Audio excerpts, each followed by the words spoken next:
Donc, premier atelier de l'après-midi, premier des trois.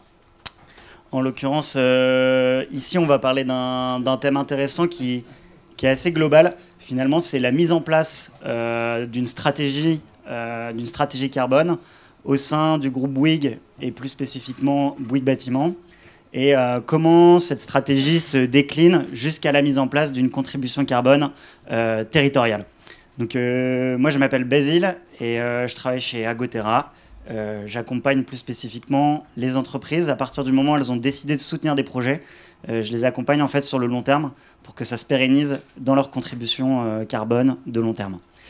Alors, les personnages qui sont devant nous, ils sont au nombre de 3. Et on a de la chance parce que ça représente vraiment toute la chaîne finalement. On a donc Arthur.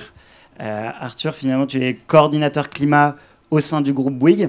Et donc, tu accompagnes la mise en place d'une stratégie carbone, mais aussi d'une contribution carbone chez Bouygues, et plus spécifiquement ici chez Bouygues Bâtiment.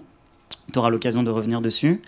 Alan, tu es directeur technique et opérationnel chez Regenéo. Et on est très content parce qu'à Agotera et Regenéo, on travaille main dans la main. Finalement, on est votre partenaire, on va dire, pour tout ce qui est projet carbone lié à l'agricole. Donc, c'est un beau partenariat qui se met en place et qui se développe. Et puis on a Antoine Gilbert. Donc, toi, tu as mis en place finalement un programme carbone sur la ferme familiale. Tu vas pouvoir revenir dessus en détail. Finalement, votre rencontre à tous les trois, elle s'est faite sur le terrain, d'ailleurs, lors d'une visite de ferme.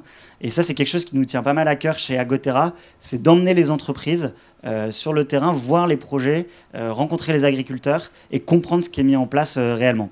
Donc là, finalement, la rencontre, elle s'est même faite avant la mise en place du projet. Donc on a fait les choses plus que dans l'ordre. Voilà, alors c'est une conférence qui va durer 45 minutes. Il y aura 30 minutes de temps de parole où ils vont vous présenter toute cette architecture. Et puis on va garder 15 minutes à la fin, vraiment pour que vous puissiez avoir un temps d'échange, très simplement, questions-réponses. Et je me ferai un peu le transmetteur du bâton de parole. Voilà, donc messieurs, la parole est à vous. Et puis merci beaucoup. Merci Basile, bonjour à tous. Alors c'est pas un cours de physique-chimie qui va démarrer dans la salle de classe, ça fait un peu ça. Merci déjà pour l'accueil, pour ce bel événement qui réunit beaucoup de monde. On souscrit totalement déjà au mot d'introduction là, de Mathieu, Julien, sur le plan de contribution, et c'est un petit peu, à mon avis, le sens aussi de la conférence aujourd'hui, c'est de vous parler de notre démarche au niveau du groupe Bouygues, pourquoi le groupe Bouygues intervient aujourd'hui, qu'est-ce qu'on fait, surtout quelle est l'ambition qu'on porte. Et donc je vais vous parler de ça en introduction et ensuite Alan reviendra sur le projet concret qu'on a financé avec Antoine. Peut-être, même si je pense que vous connaissez le groupe Bouygues, quand même refixer quelques chiffres clés. Bouygues, c'est 6 entités aujourd'hui, 6 métiers on appelle ça, qui travaillent dans des secteurs assez diversifiés, hein, la construction, la route, le télécom et les médias. Donc c'est un conglomérat assez hétérogène en matière de secteur d'activité, avec des enjeux qui sont aussi très différents, des chaînes de valeur assez différentes. Et donc chez Bouygues aujourd'hui, je travaille à la holding du groupe dans l'équipe développement durable. Je coordonne la stratégie climat pour l'entreprise auprès des 6 directions RSE dans les différents métiers. Voilà. Ça semblait intéressant, sans en faire trop, de vous rappeler quelques chiffres clés. Aujourd'hui, le groupe Bouygues, le bilan des émissions de gaz à effet de serre chaque année, c'est 21, on va arrondir, 21 millions de tonnes par an, ce qui est très conséquent. On a engagé une démarche, une stratégie climat depuis plusieurs années maintenant, avec des objectifs de réduction qui sont reconnus et validés par SBTi, des objectifs à court terme aujourd'hui, à horizon 2030, qui nous engagent. Alors, chaque métier a développé ses objectifs, donc on est engagé aujourd'hui sur des réductions environ de 30 à 40-45% selon les scopes et selon les entités. Et on a un enjeu très fort, forcément, en tant que groupe majoritairement industriel, sur nos achats, qui représente une part significative de nos bilans. Notre scope 3, c'est logiquement. Donc voilà ce que je peux vous dire sur les premiers chiffres clés. On a une démarche donc, qui s'enrichit année après année. On a une partie de réduction qui aujourd'hui est engagée. La stratégie climat devient un enjeu très important, notamment au moment des engagements sur des grands projets. On demande à calculer l'empreinte carbone des projets. Alors, on n'est pas encore à l'étape du renoncement, hein. C'est pas fait. Mais voilà, le cycle carbone, on va dire, d'un projet, d'une BU, se raccroche de plus en plus au cycle financier pour permettre finalement de prendre des décisions sous ces deux indicateurs et de lier les deux stratégies pour pas qu'il y ait une stratégie RSE d'un côté, une stratégie carbone et une stratégie d'entreprise et financière qui soit totalement décorrélée. Donc on en est à cette étape. On sait comment arriver à moins 30, moins 40% de nos émissions. Hop là. Mais tout l'enjeu maintenant, c'est notamment dans ce qu'on appelait le plan de transition qui est demandé par la CSRD, c'est comment on engage une stratégie d'entreprise qui est cohérente et homogène en fonction, en plus, des disparités géographiques ou d'activité du groupe Bouygues. Ça, c'est sur la partie atténuation. On est en marche, on est loin d'être les meilleurs, je ne pense pas qu'on soit les plus mauvais, il reste encore beaucoup de boulot. On traite maintenant la partie adaptation également, la partie adaptation sur nos chantiers, sur nos ouvrages, mais également sur nos modèles économiques, parce que c'est Mathieu qui l'a redit tout à l'heure dans l'introduction, l'enjeu il n'est pas tant de décarboner des activités où on ira chercher quelques pourcentages, dizaines de pourcentages d'efficacité sur l'empreinte carbone. L'idée c'est vraiment de trouver des modèles économiques plus pérennes. Quand on parle de bâtiments notamment, on parle plus d'usage des bâtiments, d'exploitation, d'intensifier les usages sur des modèles d'économie de la fonctionnalité. Et donc c'est tout ce qu'on doit déployer pour adapter nos modèles d'affaires. Et puis le dernier point qu'on traite maintenant avec Alan depuis 2 ans, qui prend de plus en plus d'ampleur, c'est ce sujet de la contribution. Qui s'appelait jusqu'à il y a peu de temps compensation, mais c'est la seule fois où vous entendrez le mot, parce que on n'est pas du tout dans cette démarche-là, et c'est pour ça qu'on prend notre temps sur cette stratégie. Il n'y a aucun claim public qui existe sur nos engagements en matière de contribution, puisqu'on a mis quand même pas mal de temps avant d'y voir plus clair sur la démarche qu'on voulait porter et la manière dont on voulait la porter. On s'inscrit, je pense que vous connaissez et vous partagez ce slide-là. On s'inscrit dans les démarches notamment de la Net Zero Initiative, où l'idée, et justement c'est pour ça qu'on ne parle pas de compensation, n'est pas d'aller financer des projets pour substituer leur impact vis-à-vis des émissions qu'on continuera à émettre. L'idée c'est bien de traiter la partie contribution en parallèle de la partie atténuation dans la stratégie, et vraiment d'avoir une stratégie avec 3 piliers finalement pour les rappeler. On doit atténuer nos émissions sur nos projets, on doit permettre aussi à nos clients d'éviter des émissions. On a des solutions aujourd'hui dans le groupe, notamment sur le rail par exemple, ou même chez Equans qui fait de l'efficacité énergétique dans le bâtiment. Des solutions qui permettent d'éviter des émissions à nos clients. Mais le dernier point, c'est aussi de pouvoir contribuer, alors chez nous, sur nos émissions qu'on considère comme résiduelles et qui peuvent aller, alors aujourd'hui, et ça fait partie des actualités, peut-être qu'il y aura des questions là-dessus, mais on prend un talon qui serait de 10%, c'est théorique, c'est un chiffre qu'on s'est fixé. Mais aujourd'hui, quelque part, c'est pour fixer un ordre de grandeur et pouvoir engager la démarche. Si on prend 10% d'émissions au niveau du groupe Bouygues, je vous parlais de 21 millions de tonnes tout à l'heure, ça veut dire qu'il faudrait qu'on puisse financer chaque année où on déclare être net zéro 2,1 millions de tonnes par an. Ça, c'est le constat. Le second constat, c'est également que sur le marché du carbone volontaire, on avait la crainte au niveau du groupe et de la holding que chaque entité parte dans son coin, aille acheter ses crédits, certains le prix fort, d'autres pas cher, et peut-être des projets parfois un peu pourris. Donc sans regarder la qualité des projets, sans s'assurer qu'il y ait des standards, et parfois aussi dans des démarches justement de compensation 1 pour 1 qui n'ont aucun sens, puisque du coup ça nous amène à 2 risques principaux qu'on souhaite traiter. Le premier, c'est les risques de réputation. Surtout pour un groupe éponyme comme le nôtre, c'était très important de ne pas rentrer dans ces démarches attaquables de compensation et de greenwashing. Et le second point, c'est le risque financier, parce que sur le marché, et quand on parle de 2 millions de tonnes, c'est quand même loin d'être négligeable, il y a un fort enjeu de ne pas attendre de 2049 ou d'attendre trop longtemps pour commencer à financer ces projets-là. Ça, c'est la théorie. Et donc on en a créé, c'est Alan qui vous partagera quelques éléments, Regeneo, qui est notre outil interne pour nous aider à sélectionner des projets, travailler notamment avec des acteurs comme Agotera qui nous ont mis en relation avec Antoine pour financer des projets locaux dans le cadre de notre démarche de contribution, en s'assurant d'une grille de critères qui est respectée via une due diligence qu'on mène en interne. Donc aujourd'hui c'est une stratégie qui est en train de se créer, qui qui avance en parallèle de notre stratégie d'atténuation. On applique, nous, la contribution plutôt à l'échelle de nos projets.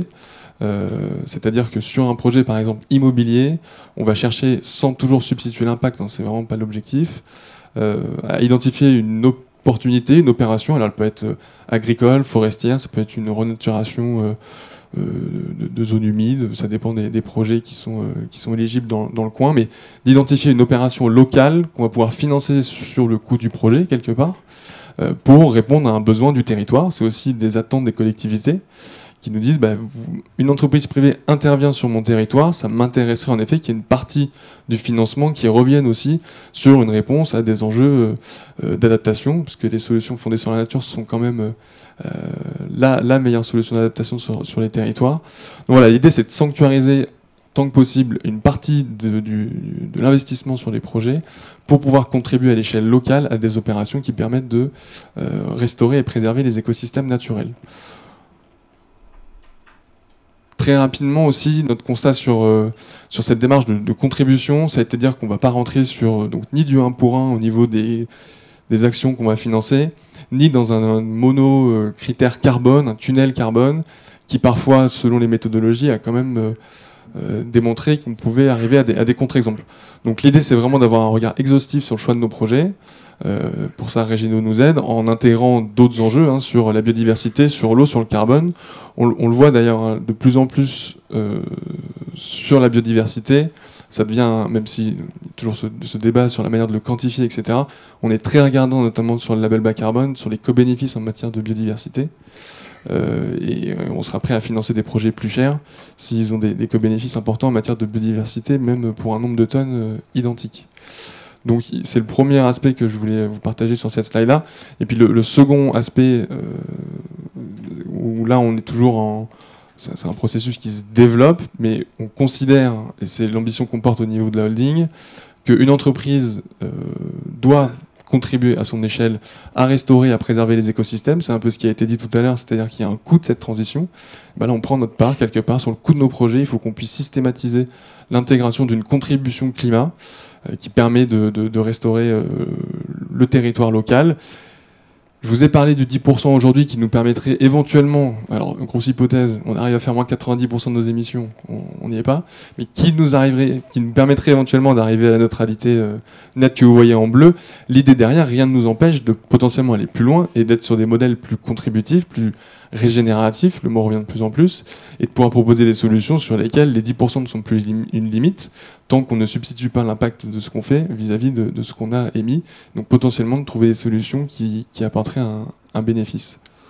Voilà ce que je voulais dire rapidement sur nous, où on en est en termes de stratégie de contribution. Et Alan, je crois que tu vas détailler un petit peu un exemple concret.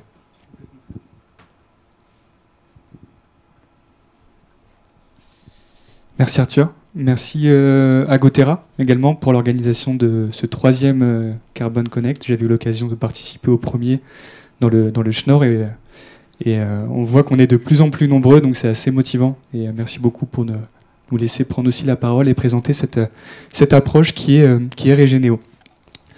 Alors Arthur l'a dit, le groupe Bouygues est vaste, très dense, beaucoup de métiers, beaucoup d'entités. Donc l'idée de Regenéo et de sa création, c'était de créer ce guichet d'entrée unique sur un marché complexe avec beaucoup d'acteurs, beaucoup de standards, beaucoup de méthodologies, donc pour éviter certains risques de réputation financiers. Et comment on se positionne? On se positionne pas comme un développeur de projet, on ne propose pas de projet en propre, mais vraiment comme un tiers de confiance et indépendant. C'est-à-dire qu'on n'a pas l'expertise forestière comme peuvent l'avoir certains experts forestiers ou agricoles comme Agotera ou Sysfarm. On va lier, faciliter, conseiller au maximum l'offre et la demande. Donc ce rôle de tiers de confiance au maximum. Ouais. Et donc ce positionnement-là sur le marché, donc Regenéo, c'est avant tout du conseil. On va conseiller, acculturer, former un maximum les entités du groupe pour leur démarche sur la nécessité de préserver, de conserver, de créer des écosystèmes naturels et sur tous les mécanismes du marché qui sont associés. Donc on a 2 leviers, tu en as présenté 3 tout à l'heure, c'est de se dire contribuer à la neutralité, c'est quoi? C'est le premier levier qui est essentiel, c'est réduire drastiquement nos émissions de gaz à effet de serre.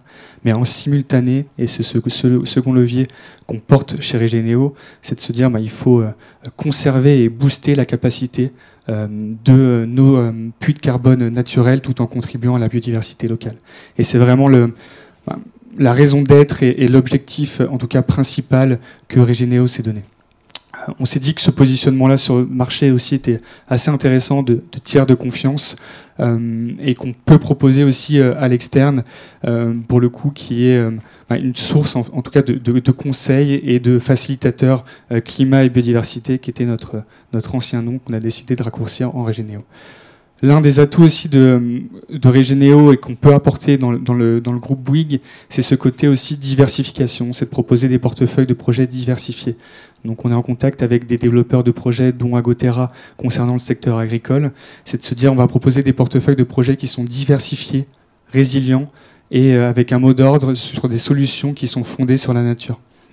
Donc des projets forestiers, agricoles, d'agroforesterie, de zones humides, de tourbières, etc., etc. Et donc du coup, cette diversification-là nous permet également d'avoir un maillage territorial assez fin. Ce maillage territorial assez fin, ça permet aussi de rapprocher la stratégie de contribution climat aux implantations des entités du groupe et à leurs activités. Donc avoir vraiment un impact positif et territorial. Ce qu'on essaye d'insuffler aussi, ça rejoint un peu ce qu'a dit Mathieu tout à l'heure sur le agir maintenant, c'est d'anticiper. D'anticiper, l'urgence climatique c'est maintenant, les jalons qu'on voit 2030, 2040, 2050, c'est des objectifs, c'est pas des points de départ pour s'intéresser à ces enjeux de contribution. Et notamment sur ces projets et ces solutions fondées sur la nature, il y a une inertie naturelle du pouvoir de séquestration. Et tu l'as mentionné également, Arthur, ce risque financier aussi, cette couverture de risque, c'est-à-dire qu'il y a un coût de l'inaction si on s'intéresse trop tard, avec sur le marché des prix qui vont fortement augmenter. Anticiper aussi, c'est pas uniquement acheter un crédit carbone, un titre, le mettre sur un SharePoint, c'est le suivre sur le temps long, de suivre ses KPI, de vraiment suivre tous les indicateurs du projet financé, de centraliser le financement, et ça peut se faire aussi également par des plateformes de suivi. Être un tiers de confiance, et là je viens sur le point de la due diligence, c'est aussi d'avoir un regard critique sur le marché, sur les projets, sur les standards, et donc du coup en quelque sorte de réaliser une due diligence du marché. Et un petit exemple concret, on a consulté nos écologues en interne dans le groupe Bouygues pour nous réaliser une grille de lecture et de vérification, en tout cas, et pour intégrer toutes les notions de la biodiversité en complément de la métrique du carbone sur les projets financés. La communication, être à la fois irréprochable sur le fond que sur la forme, c'est-à-dire aligner sa communication avec sa stratégie climat, pour être le plus robuste, le plus pertinent possible et éviter tout risque de greenwashing. Et enfin, massifier le financement. Pourquoi ? Ce rôle de conseil, de tiers de confiance, on va se positionner côté demande, on va essayer de les sensibiliser et de structurer leur stratégie de contribution climat pour au mieux donc, du coup, flécher le financement vers des développeurs de projets et vers des projets qui ont du sens. Alors pour donner aussi un peu de concret, et ça sera l'occasion de parler du projet que va vous présenter Antoine, on voulait vous partager une référence qu'on a accompagnée. Donc on a accompagné Bouygues Bâtiment France l'année dernière, qui a décidé qu'en complément de sa stratégie climat, de pousser un volet dédié à la préservation et à la création d'écosystèmes naturels. Et cette démarche a abouti au financement de 5 projets label bas carbone à hauteur de 4400 tonnes CO2 équivalent. Donc on n'est pas sur les 2 millions encore évoqués par Arthur, mais je paraphrase encore Mathieu tout à l'heure qui a dit agir maintenant, même si c'est doucement. Pour le coup, c'est 4400 tonnes.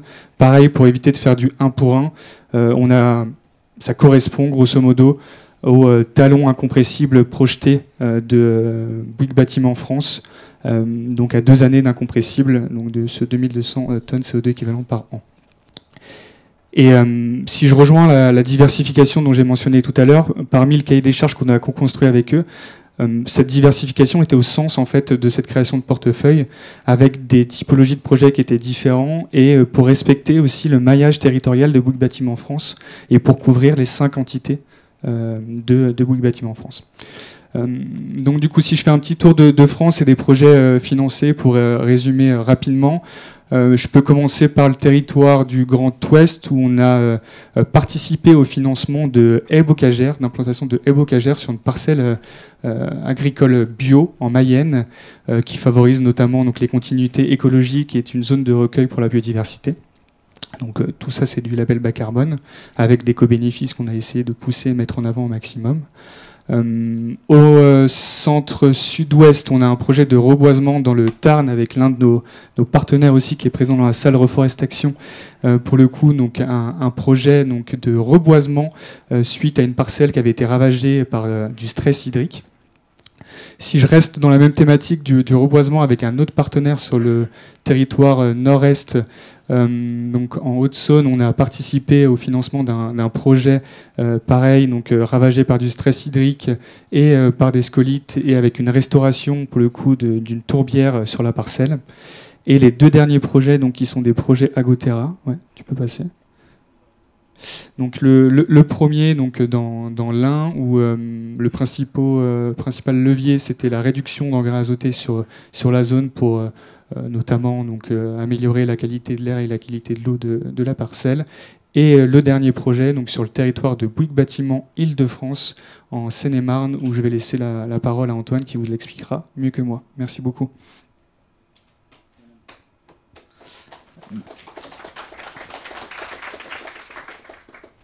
Ouais, merci à Agoterra également pour l'invitation. Donc moi Antoine, donc je suis donc fils d'agriculteur, donc en Seine-et-Marne il y a 3 exploitations donc avec mes parents et donc en effet on a été accompagné avec Bouygues et Agoterra pour la mise en place de meilleures pratiques sur une exploitation. Donc cette exploitation elle est située sur la commune de Grand-Puy-Bailly-Carrois, côté de Nangy et donc je vais vous expliquer un petit peu brièvement ce que l'on a fait, ce que l'on a mesuré. Les impacts positifs, négatifs, tout ce que l'on a pu en tirer et ce vers quoi on tend, ce dont on essaye d'améliorer encore. Donc voilà, je vais vous expliquer un petit peu tout ça. Donc en gros, l'exploitation historiquement, donc ce n'est pas le site principal, elle est à 70 km.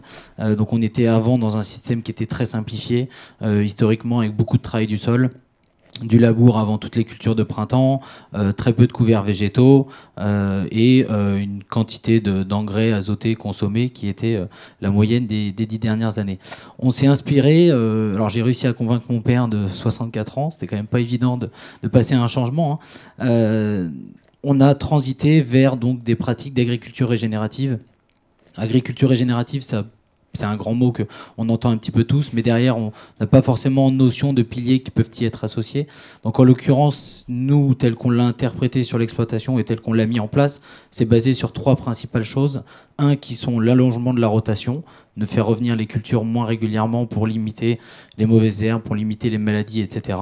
Deuxième pilier qui va être la couverture, la quasi permanente des sols, essayer de couvrir au maximum pour stocker le plus de carbone. Et enfin, le 3e pilier, c'est le non-travail du sol, c'est-à-dire d'arrêter de labourer, de travailler les sols. On s'inspire en fait, si vous voulez, typiquement d'un modèle de la forêt. La forêt, il n'y a personne qui y touche et normalement, elle se déroule pas trop mal. Reforestation en témoignera et s'il le faut. Donc c'est vraiment l'image dont on s'inspire et je suis très content de voir l'affiche qui est juste là, qui s'appelle l'agriculture de conservation des sols. Moi, je suis sorti d'une école d'ingénieurs agricoles qui s'appelait Uni-la-Salle. On nous en parlait très très peu il y a 10 ans. Et maintenant, on en parle, donc je suis assez content de voir ça. C'est les principaux piliers. Les 3 sont présentés notamment juste en haut que je vous évoquais. Donc nous, sur l'exploitation, concrètement, les cultures que l'on fait, ça va être du blé tendre. Donc on vend à notre coopérative, donc j'ai pas forcément les informations des débouchés. Orge d'hiver pour la partie brassicole, tout ce qui va être maïs grain. Et depuis peu, on se met à faire de la luzerne. La luzerne qui est quand même une plante formidable parce qu'elle capte l'azote de l'air et elle le restitue dans les racines. Donc on essaye de l'intégrer un petit peu dans notre rotation. Et donc je vous ai présenté un petit peu quelques photos. Non, tu peux laisser. Excuse-moi. Pour juste expliquer un petit peu ce que ça veut dire cette notion de couvert végétal, etc. Je ne sais pas à quel point vous êtes familier avec toutes ces notions-là. Juste pour vous expliquer brièvement ce qui a été changé drastiquement sur notre exploitation, c'est que historiquement, après la récolte du blé en juillet ou début août, on travaillait plusieurs fois la parcelle de sol. Vous le voyez des fois peut-être sur le bord de la route, ça fait de la poussière infernale. On a décidé de complètement changer de système et donc juste après la moisson, on intervient, on vient semer directement sans bouleverser le sol. Ça a très bien été rappelé par Julien, hein, le sol, on n'en parle pas assez, mais c'est quand même notre outil principal. Et donc on vient semer une diversité d'espèces. Donc là, on s'amuse, on fait des mélanges, des cocktails, on fait un peu de la cuisine, hein, l'impression des fois. On vient choisir, mélanger différentes espèces, donc associer des légumineuses, des crucifères, voilà, d'autres espèces, éventuellement des graminées s'il le faut, en fonction des cultures qui suivent. J'insiste là-dessus parce qu'aujourd'hui, ce n'est pas quelque chose qui est obligatoire de faire sur les exploitations agricoles, que dans un certain cadre, mais nous, on l'a standardisé, on le fait sur quasiment toutes les parcelles de l'exploitation. Donc ça a vraiment été un gros changement, parce qu'il a fallu se former. Au début, on ne savait pas quelles espèces semer, on n'était pas adapté en termes de matériel. Les conseillers techniques ne savaient pas forcément aussi nous guider, parce qu'ils n'avaient pas forcément de retour. Et à la fin, qu'est-ce qu'on obtient? Cette photo-là, qui avait été prise début septembre. Normalement, en début septembre, les champs sont presque prêts, sont tous marrons, prêts à recevoir la culture du blé qui suit ou une autre culture. Et en fait, quand vous venez sur les parcelles, vous voyez qu'il y a de la biodiversité, il y a de la vie. Ils pourront en témoigner si vous avez peut-être plus de questions. Ils sont venus sur mon exploitation en octobre. Donc les photos là, ils l'ont vu. Il y a des papillons, il y a plein de choses. Et le constat, il est assez frappant par rapport à des parcelles voisines où vous voyez qu'en fait, le sol, il y a nettement moins de vie, vous avez moins de vers de terre, etc. Donc les enjeux derrière, voilà, ça va être de laisser les couverts végétaux, de les détruire pour qu'ils pourrissent et qu'ils soient valorisés par le sol. Mais ça ne va pas être de les labourer. Non, nous, ce n'est pas notre système. Au contraire, on va essayer de ne pas du tout y toucher. On va éventuellement les broyer ou semer directement dedans. Voilà, il y aura une photo après également, si tu peux passer à la suite. Pour vous donner quelques chiffres un petit peu, donc on a réalisé le bilan carbone sur l'exploitation en prenant en compte les moyennes des 3 dernières années. Donc c'est bien évidemment hein, des chiffres pour cette exploitation de 119 hectares. Donc on avait pris en moyenne de référence 2020, 2021, 2022. Et donc on en sort des éléments concernant voilà, les émissions moyennes pondérées qui avaient été appliquées chaque année, qui étaient effectuées, et la quantité de carbone qui était stockée. On voit que là, depuis qu'on a changé nos pratiques, alors j'ai légèrement augmenté mes émissions parce que en fait, les résidus des couverts végétaux, quand ils se détruisent, on compte ça comme quelques émissions. Mais par contre, on voit que la quantité de carbone, elle a complètement explosé par rapport à nos pratiques d'avant. Et donc on arrive presque, je dis presque, à un bilan annuel qui est, je ne veux pas dire à l'équilibre, mais presque. Ce qu'il faut comprendre, c'est que sur les quasiment 400 tonnes d'émissions de gaz à effet de serre annuelles, j'en ai 80% qui sont dus aux engrais azotés que j'achète à mes fabricants, à mes fournisseurs. Et quand on tient compte de ces engrais azotés, donc il y a toute la partie des émissions, la lixiviation, etc., la volatilisation, mais il y a également la part qui a été des émissions qui ont été générées lors de la fabrication, souvent des engrais à base de gaz russe. Donc c'est très important, nous, d'essayer demain à terme d'avoir des produits qui peuvent aussi avoir un impact carbone, un bilan carbone nettement plus faible.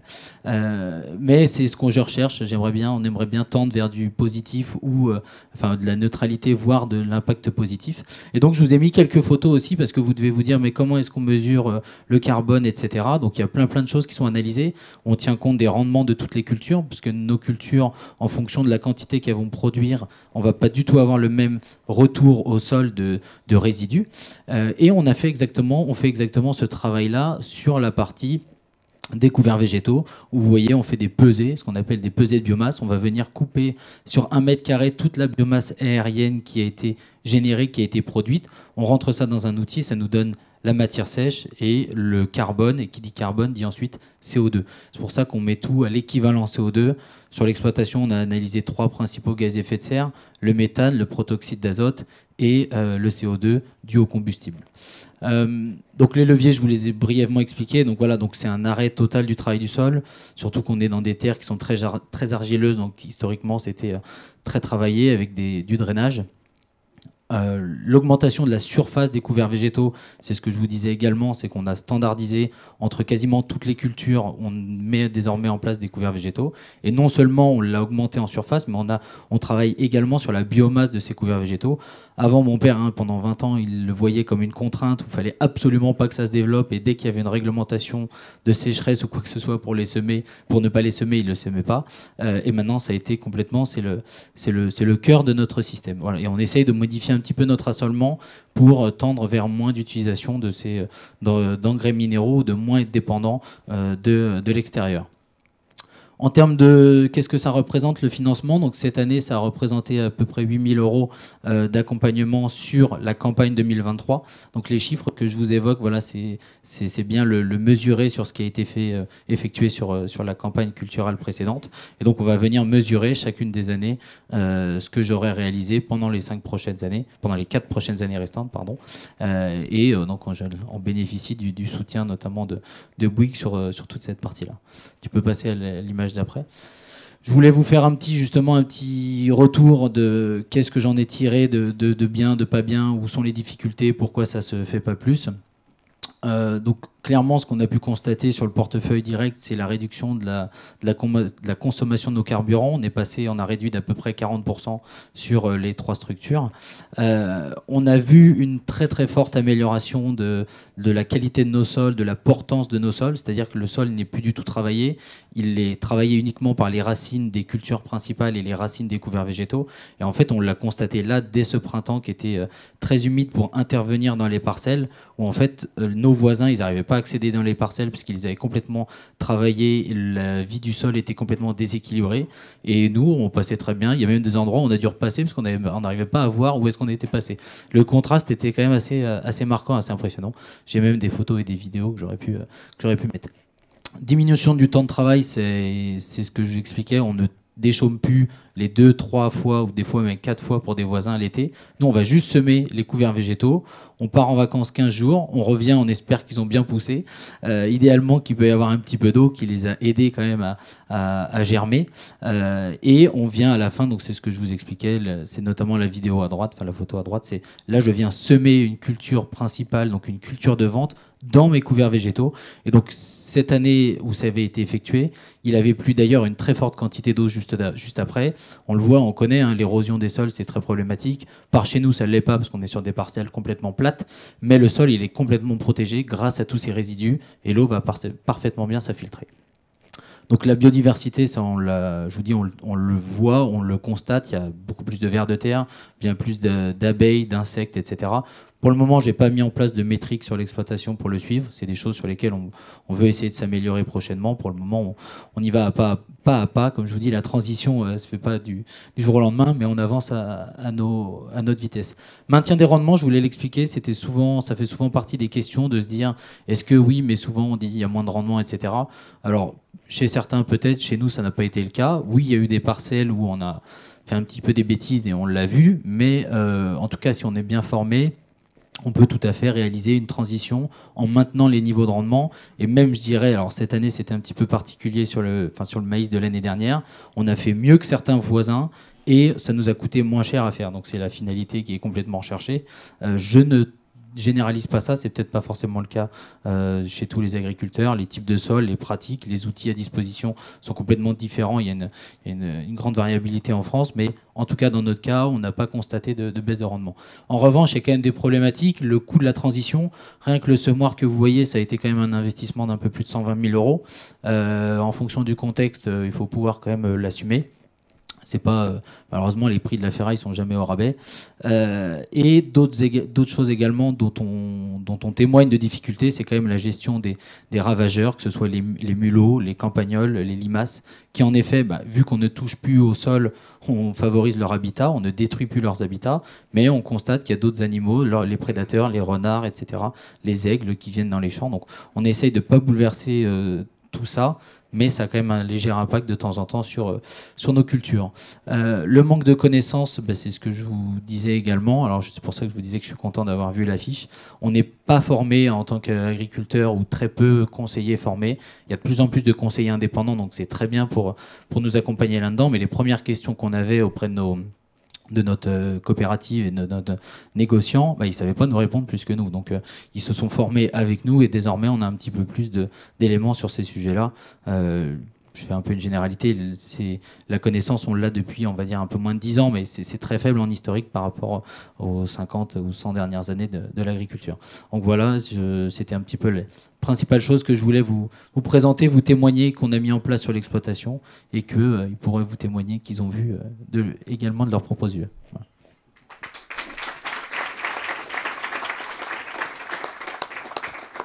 Merci à tous les trois. C'est parfait, il nous reste une petite dizaine de minutes, parce que du coup, à chaque fois, on essaie de laisser 5-10 minutes pour vous permettre d'aller dans les autres salles. Et donc, place aux questions. Je vous prierai de répondre avec ce micro-là, et celui-ci va permettre de les poser. Charles ? Charles Gory, Saint-Gentin, responsable de la santé des sols chez Saint-Gentin. Moi, j'avais une question sur les chiffres, Antoine, que tu as présenté. Le stockage, c'était à peu près 3 tonnes par hectare, à terme, dans les pratiques futures. 3 tonnes, ça me paraît... c'est pas que ça me paraît beaucoup, parce que je suis conscient qu'on peut les faire, mais en tout cas, partout, le label bas carbone annonce 0,8 tonnes. Donc, c'est quoi la magie pour faire ça ? Le coût, 8 000 €, alors c'est peut-être pas bon, le bon calcul, mais 8 000 € sur 119 hectares, ça fait 6,7 € par hectare. Qu'est-ce que ça représente réellement pour un agriculteur ? Parce qu'il faut aussi rapporter ça à l'unité qui est bonne. Voilà. Et puis, le coût de la tonne de carbone, est-ce que vous pouvez aller jusque-là et Bouygues nous dire combien vous financez cette tonne de carbone ? Parce que c'est quand même le point central de la transition, on le sait tous, le financement, ça a été rappelé tout à l'heure. Si on ne met pas assez d'argent, on ne va pas y arriver. Or, vous avez aussi dit que vous étiez prêt à payer plus cher s'il y avait des bénéfices biodiversité, donc je voudrais savoir où on en est là-dessus. Merci. Alors, je vais répondre un petit peu aux différentes questions. Donc, sur le stockage de carbone, je pars pas de zéro. Je pars de 81 tonnes dans mes pratiques antécédentes. Ce qu'il faut comprendre, c'est l'amélioration de ce que je faisais avant. Donc, mon bilan carbone des 3 dernières années, en moyenne, il était de 257 tonnes. Et désormais, je l'ai passé à 41 tonnes. C'est ce delta-là, c'est sur le delta que j'ai été rémunéré. Je ne suis pas rémunéré uniquement sur le levier stockage, parce qu'on tient bien évidemment compte des émissions de gaz à effet de serre. Donc, c'est à peu près 190 tonnes équivalent CO2. Après les rabais du label bas carbone, dont cette année, au prix de 40 € la tonne. C'est pour ça que c'est à peu près 8 000 € cette année de financement. Voilà. Tu avais une autre question, je vais peut-être zapper, non ? C'était 6,7 € par hectare, 8 000 €. Ouais, bah du coup, c'est pour ça. C'est pour ça. Voilà.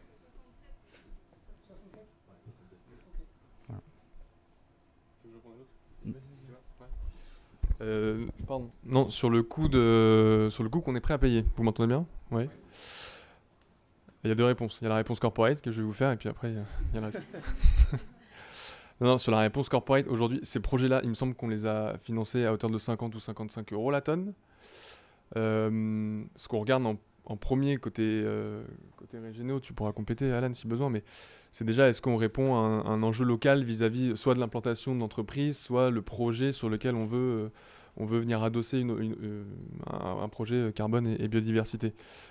Si c'est de la forêt, si c'est de l'agriculture, selon les standards aussi, parce qu'on est dans plusieurs pays du monde, les prix seront différents. Donc en fait, la réponse un peu globale, c'est de dire qu'on est prêt à payer des projets pour la France qui vont passer de 35 à 50, 70, 80 €. C'est des choses sur lesquelles on pourrait être prêt à le faire. La réponse un peu moins corporate, c'est qu'aujourd'hui, il n'y a pas beaucoup de monde qui est prêt à intégrer ça sur le coût de son opération. Et c'est là où Alan passe quand même une partie de son temps à faire de la sensibilisation pour faire comprendre aussi tous les enjeux qu'il peut y avoir derrière, à parler des projets. Vous voyez, Antoine, dans sa présentation, a rarement parlé du nombre de tonnes, du coût à la tonne, etc. Parce que derrière, tu as exprimé quand même beaucoup de bénéfices de la démarche, qui sont visibles d'ailleurs sur ton opération. Donc voilà, nous l'enjeu c'est quelque part il y a beaucoup de préjugés sur le crédit carbone aujourd'hui. Et je pense que le vrai point noir pour les entreprises, c'est pas tant les projets, parce qu'il y a des projets de très bonne qualité, tu en as parlé. C'est plutôt la manière dont les entreprises ont utilisé ces projets-là. Et les crédits notamment. Donc voilà, nous l'enjeu c'est surtout un travail de sensibilisation, d'acculturation pour faire comprendre que derrière 30, 50, 110, 400 €, il y a des bénéfices derrière qui peuvent se mesurer potentiellement sur le terrain et qui ne sont pas que des bénéfices en matière de carbone. Voilà.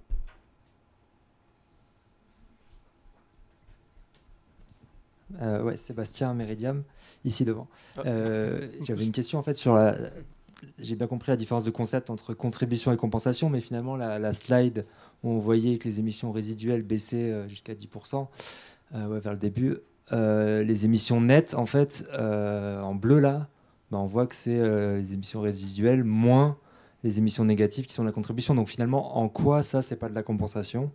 Est-ce que c'est parce que c'est de la séquestration ou est-ce que Enfin, finalement, c'est pareil. Bien vu. Non, mais il y a beaucoup de sémantique quand même derrière. Parce que vraiment, nous, l'idée, c'est pas de substituer l'impact à l'échelle d'un projet. C'est moins vrai, en effet, à l'échelle de corporate de l'opération dans le visuel que vous avez là. Mais c'est en tout cas de pas rechercher cet équilibre un pour un et d'avoir cette neutralité qu'on va déclarer. Parce que des fois, ça peut être limitatif. Il y a peut-être des projets où on pourra aller plus loin. Et c'est ce que je disais sur l'impact positif net. Des opérations où potentiellement, c'est pas possible. Non, là, l'idée, c'est vraiment le point de départ quand même de la démarche au niveau de l'entreprise, ça a été de dire, il y a un sujet, il y a 2 risques, comme je vous le disais, il faut le traiter. Et le point de départ, c'est ça, c'est de dire qu'en fait, quel est le montant minimum de crédit qu'on devra financer, c'est 2 millions. Si on fait plus, tant mieux, mais déjà fixer des ordres de grandeur. Et à l'échelle du groupe, si on prend les évolutions de projection du coût du carbone dans le monde, à l'échelle globale, chez Bloomberg ou EY, ça se compte en milliards de dollars selon le moment où on commence à s'y mettre. Donc en fait, il y a un enjeu de sémantique en fait très important pour faire comprendre que le crédit carbone, l'action, le projet qu'on financera, c'est en aucun cas un moyen pour nous de substituer les émissions. Premier point. Et puis deuxième point que je suis en train de perdre. Voilà. Découpler surtout ne pas faire du moins et du plus, quoi. Enfin, pas faire du 1 pour 1 dès maintenant, mais attaquer dès maintenant cette stratégie de contribution climat et pas faire du plus et du moins par rapport à ces efforts de réduction et de contribution. On va prendre j'allais dire une dernière question, putain, coup dur. On fait plus vite. Vous me faites une seule question? Amandine, t'avais levé la main.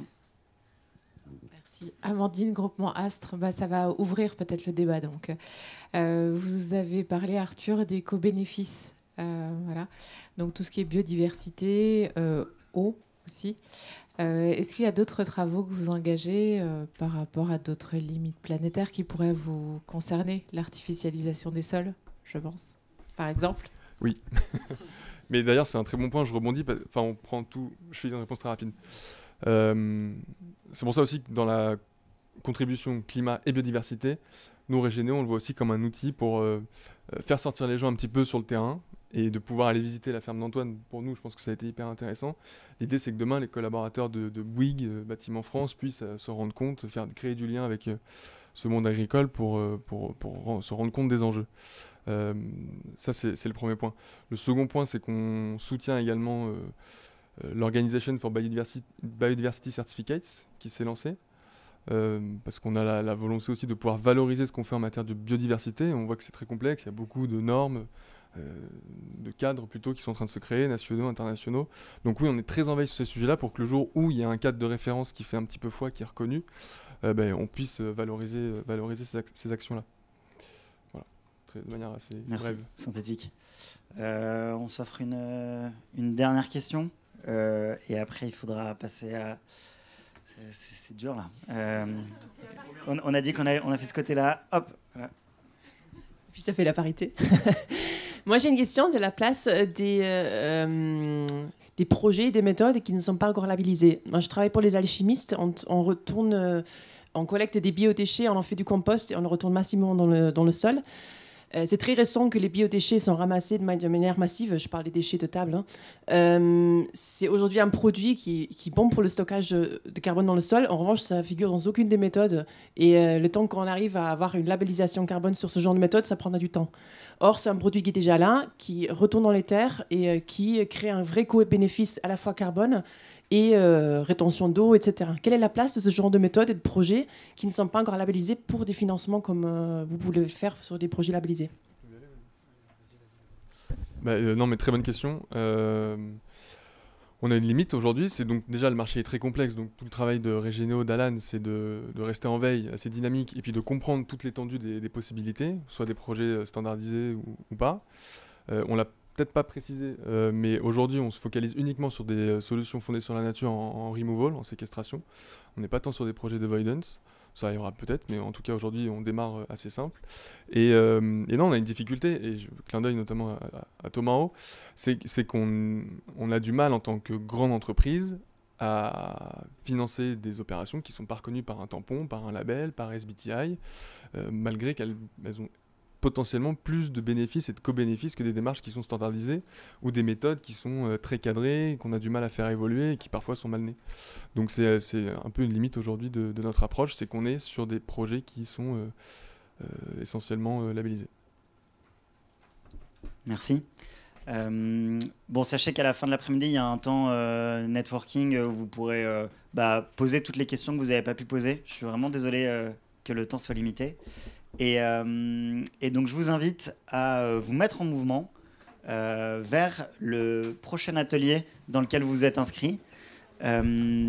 Donc, juste pour mémoire, tout ce qui sera lié au thème 2, c'est une salle qui est vers là-bas. D'ailleurs, on peut sortir par là-bas, c'est possible.